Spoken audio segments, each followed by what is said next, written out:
আদ সম্প্রদায় কয় আমাদের চাইতে আবার শক্তিশালী কে আছে?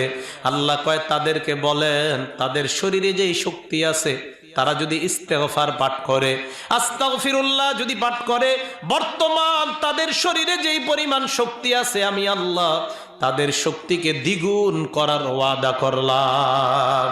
এই যে আল্লাহ কোরআনে বলেন ইয়াজিদকুম কুওয়াতান ইলা কুওয়াতিকুম, আমি আল্লাহ তোমাদের শক্তিকে আবার ডাবল করে দিব। আপনারা যারা ট্রেনে চলাচল করেন, বাসে চলাচল করেন, লক্ষ্মীগঞ্জ বাজারে আসলেন, আসার পর পকেটে হাত দিয়া দেখলেন রিক্সা ভাড়া নাই, সিএনজি ভাড়া নাই, অটো নাই, এই মুহূর্তে হেঁটে যাওয়া ছাড়া আপনার উপায় নাই। 2 কিলো রাস্তা হাঁটতে হবে, বলেন হাঁটার জন্য শক্তির প্রয়োজন আছে না নাই? ওই মুহূর্তে কি করবেন? আজকে থেকে একটা আমল সবাই জানবো। ওই মুহূর্তে আমরা পড়বো, পড়েন আস্তাগফিরুল্লাহ